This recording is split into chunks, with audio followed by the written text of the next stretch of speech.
Now there were several kings that governed Israel in the Old Testament, but one of the most notorious kings other than King David and King Solomon was King Ahab.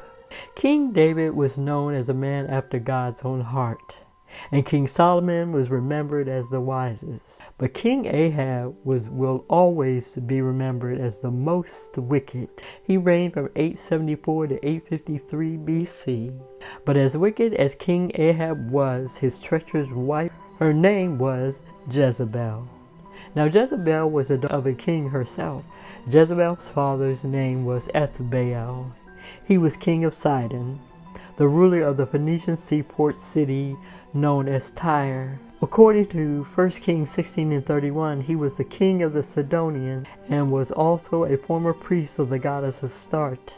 King Ethbaal I was a powerful ruler, and he ruled from 878 to 847 BC. He established his reign by usurping the throne. You see, King Ethbaal assassinated the then King Thales in order to start a new dynasty. In a strategic move, King Ethbaal gave his daughter in marriage to King Ahab. By giving his daughter in marriage, Ethbaal entered into a political alliance with King Ahab. As the daughter of a priest and king, Jezebel brought the worship of Baal Melkart to Israel. She heavily influenced her husband King Ahab to establish Baal worship as the state religion. The name Ethbaal is generally understood to mean with Baal or man of Baal, highlighting the family's religious pagan background. King Ahab succeeded his father, King Omri of Israel. He reigned in Samaria for 22 years. That's a long time for wickedness. King Ahab did more evil in the eyes of the Lord than any other king before him. And if you study the books of the Bible, the kings of Israel, that's a lot of evil.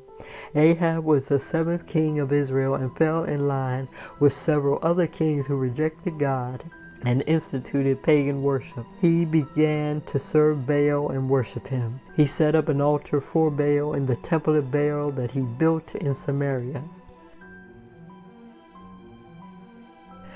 This was during the time of the prophet Elijah. During the lifetime of the prophet Elijah, he repeatedly had to contend with King Ahab and his wicked wife Jezebel. By a word of the Lord, the prophet Elijah said to King Ahab, "As the Lord, the God of Israel, lives, whom I serve, there shall be neither dew nor rain in the next few years, except when I say so." Clearly, God wanted King Ahab to know who he was dealing with. And when it stopped raining, the prophet Elijah had to go on the run because the king wanted him dead because there was a drought in the land. Now Jezebel during this time had been ordering the prophets of the Lord to be killed. Now King Ahab is the ruler in the land. And ancient culture reveals that a wife is in subjection to her husband. But it's Jezebel that's really in control. So when the prophet Elijah goes to the king to restore the rain in Israel, King Ahab said to Elijah, "Is that you, you troubler of Israel?" Elijah replied, "I have not troubled Israel, but you and your family have. You have abandoned the Lord's commands and have followed the Baals. Now summon the people from all over Israel to meet me on Mount Carmel, and bring the 450 prophets of Baal who eat at Jezebel's table." Not the king's table. Notice he said Jezebel's table, because she is the one that is really in control. King Ahab was a weak ruler, and he did what his wife told him to do. Much like Adam and Eve in the Garden of Eden, Adam gave his authority over to his wife, and so has King Ahab. So Ahab sent word throughout all Israel and assembled the prophets on Mount Carmel. Elijah went before the people and said, "How long will you waver between two opinions?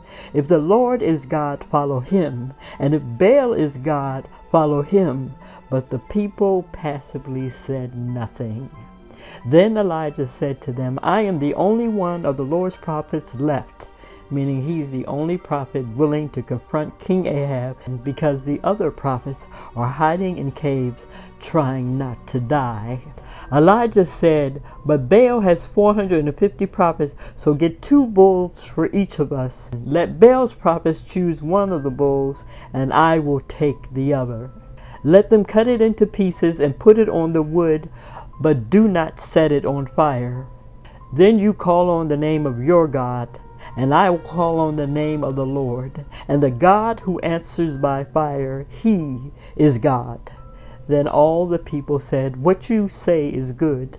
Elijah said to the prophets of Baal, "Choose one of the bulls, call on the name of your God, but do not light the fire."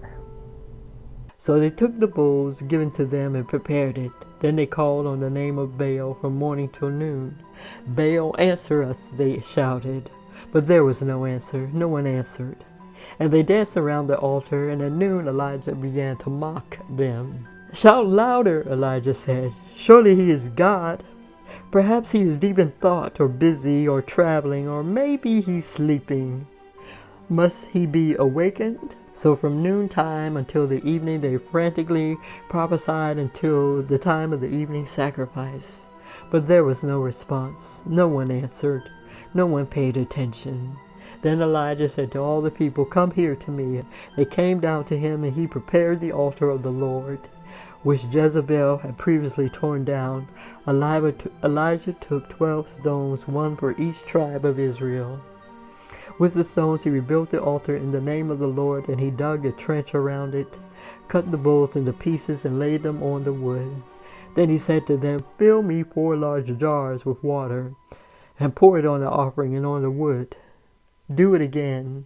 He told them to do it 3 separate times. The water ran down around the altar, even filled the trench. At the time of the sacrifice, the prophet Elijah stepped forward and raised his hands toward the sky and said, "Lord, the God of Abraham, Isaac, and Israel, let it be known today that you are the God in Israel, and that I am your servant, and have done all these things at your command.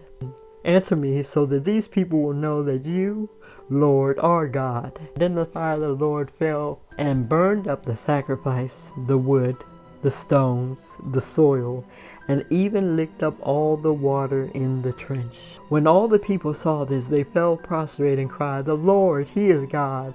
The Lord, he is God!" Then Elijah commanded them to seize the prophets of Baal. "Don't let any of them get away." They seized them, and Elijah took them down to the Kishon Valley and slaughtered them there.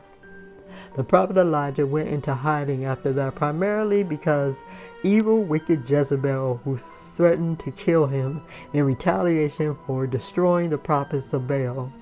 Notice he wasn't on the run from King Ahab, but he was on the run from Jezebel.